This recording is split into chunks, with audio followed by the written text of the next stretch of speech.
So excited to be here with you today. It's been really inspiring watching you grow into your director role over the last couple of months, and I think we can learn a lot from your experiences. So tell me, how did it all begin? Like most people in recruitment, kind of fell into it. I've done sales like my whole life. I was a estate agent from very young, and then went travelling, and the only jobs I could get when I was travelling was commission-based jobs. And then when I came back, one of my best friends basically was earning loads of money. And I wanted to earn the same amount of money, and it happened to be recruitment. And he, at the time, was one of the first people that started to Signify, and he introduced me to the CEO, Ryan. And then the rest is history, really. Did you ever think about quitting in your first year? Because I know that's quite a common point that a lot of people get into. Yeah, do you know what? I had a really good few months. Like my first few months were really, really good.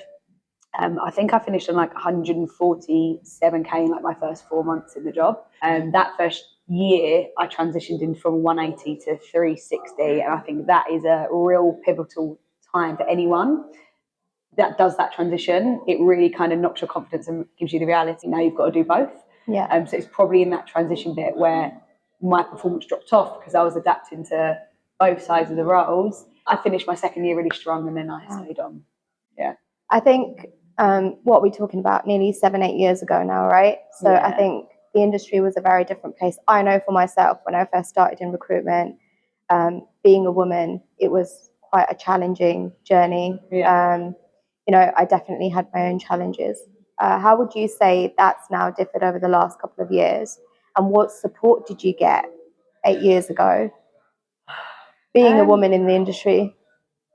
You know what? I never really felt a difference being a woman. Like it was never, it wasn't highlighted to me. I never felt different. But then I've only ever worked at Signify, and I suppose maybe that's a kudos to the culture here. That in the last few years, I suppose the thing that's really stood out for me is obviously going on maternity leave and the support that I got from Signify in that sense, which was outstanding. Like the biggest thing as a contract biller is you're worried to lose your book and to lose your clients. Like we're all control freaks. That's why we're in this job, and that's why we do well, because we control everything to like the nth degree.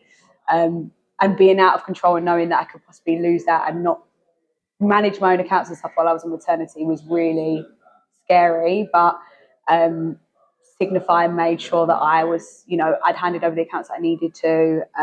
They kept me close with everyone. It was a very smooth transition going on to maternity leave. And also while I was away as well, they kept me in the loop as and when I needed to, but also advising me not to stay in the loop so I could spend time with my baby as well. So in the last few years, it's really honed into me the difference that Signify offers to women in the industry, especially if they're going into maternity leave. Yeah. I think what's been really inspiring to see for me is I've worked with you for about a year now. You've come back from maternity leave. You're now looking after a sales floor. What sort of challenges have you faced, and how have you navigated through them? And I guess how Signify supported you through that as well? The biggest challenge is wanting to be 100% in both, I suppose.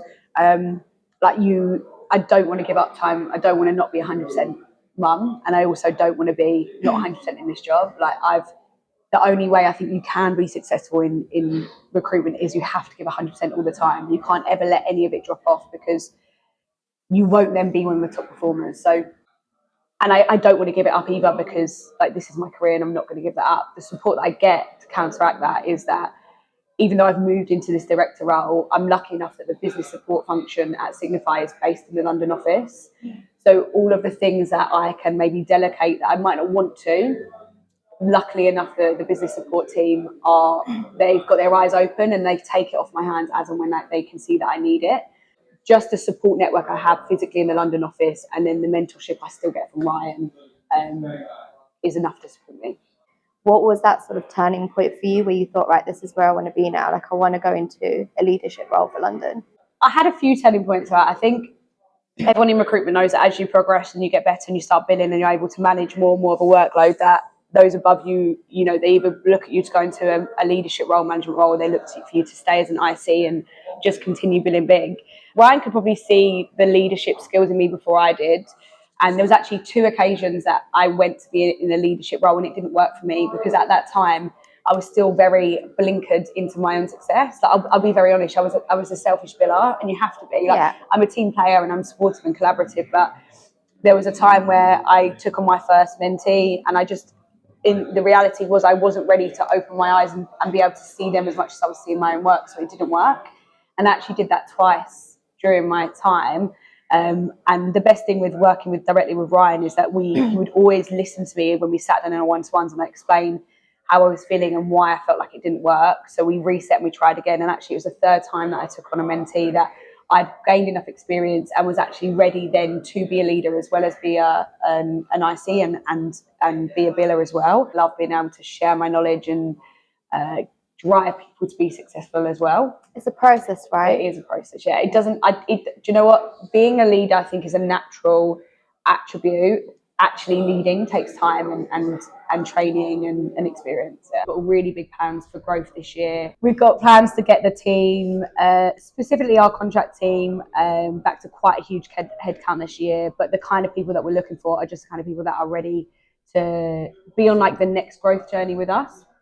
Like most companies in the industry at the moment, you know, it's been up and down for a long time, but we're ready to know that the next couple of years for us is fully on the up. So looking for people, whether they are junior, senior, principal, leaders, whoever they are, if they are the right kind of person, the right kind of mindset, and that's a growth mindset, then we're willing to speak to them and have them on the team. But